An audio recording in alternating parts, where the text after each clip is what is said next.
Shabbat Shalom. At the end of the movie Love and Death, Woody Allen's character Boris is standing in a prison cell waiting to be executed for attempting to murder Napoleon. He prays to God to show him a sign, anything, a reason to believe in God's existence. He then sees a vision of an angel with tremendous wings and hears a deep, booming voice which tells him that he has nothing to fear. At the last minute, Napoleon will pardon him for his crimes. So at dawn, Boris, confident that he has God's blessings and guarantee of reprieve, saunters off to the wall for execution by firing squad.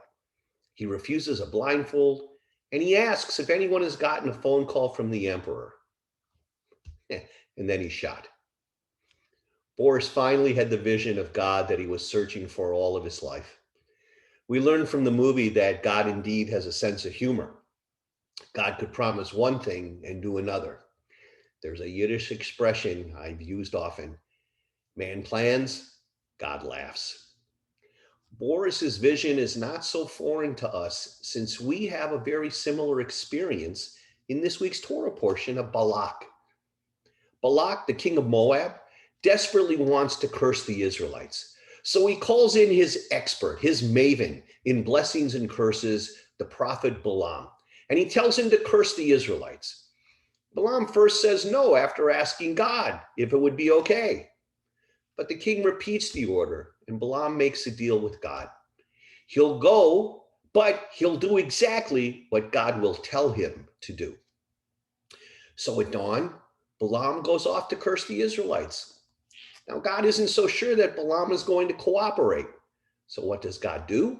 God places an angel with a fiery sword in the path of Balaam riding his donkey. Now, the donkey sees the angel. Balaam doesn't. The donkey refuses to budge. 3 times Balaam beats his donkey, but it won't move. Finally, the donkey turns and speaks to Balaam, saying, "What have I done to you that you have beaten me these 3 times?" Balaam is really mad and says, "You've made a mockery of me. If I had a sword, I'd kill you." The donkey says to Balaam, "Look, am I not your usual donkey that you've been riding on day in and day out? Have I been in the habit of doing this to you?" Balaam answers, "No." God then opens Balaam's eyes, and now he sees the angel blocking the path.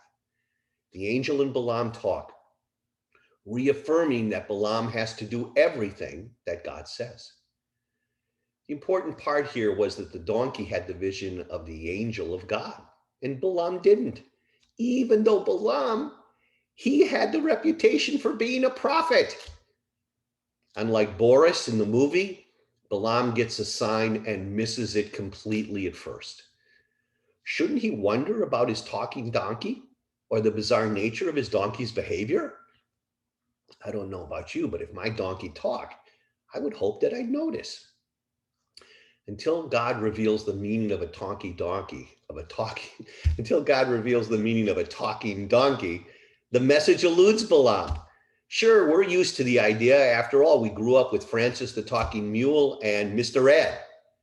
But what did Balaam know from them?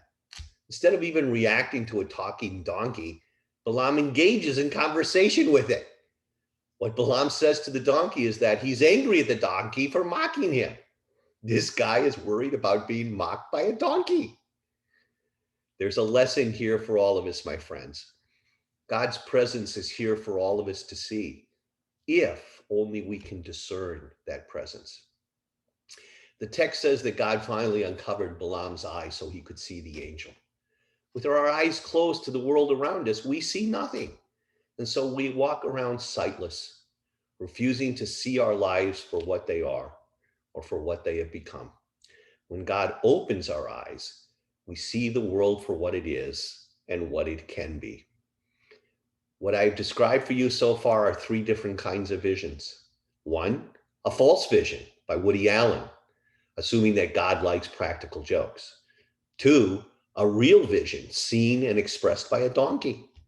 And 3, a vision which Balaam has once his eyes are uncovered. Once he's able and willing to see what is so plainly obvious that he can stop a donkey. Are we seeing the visions of God which are so plainly in front of our own faces? Are our own eyes opened or closed to the world, to what surrounds us, to the holy and sacred that can be found in even the little things, in messages we don't bother to see? If we walk around like Boris looking for the big message, we can be confused or misled by it. When the message comes from the small things or the unexpected places, even like donkeys, maybe those are the messages we ought to notice. There is also a message here about the means God uses to communicate with us.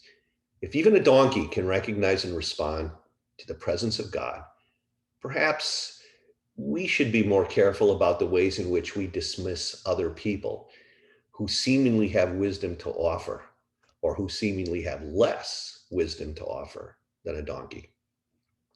The rabbis teach in Pirkei Avot, who is wise? And the answer, the person who learns from anyone. You see, we can learn from and even gain insight from a person whom we might perceive as an ass. Ultimately, Balaam gets to the point where he's supposed to curse Israel. And he says, how can I curse people who God does not want me to curse? How can I doom when God hasn't? So Balaam blesses the Israelites instead.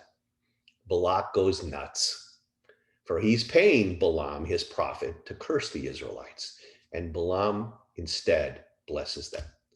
Not only that, but he also does it on 3 separate occasions. Finally, Balaam says, blessed are they who bless Israel. Cursed are they who curse Israel. You see, Balak never gets his money's worth. May it be your will, Holy One, God of our ancestors, that we open our eyes to your divine presence, which surrounds us at all times, and see your works in our own lives, in our own experiences, and in our own interactions. Open our eyes, O God, open our hearts and minds to be aware of your presence, which surrounds us from all kinds of human sources as well as natural sources. Let us see your presence and hear your voice, even in the most unexpected places, from the most unexpected sources, wherever we may go. Shabbat Shalom.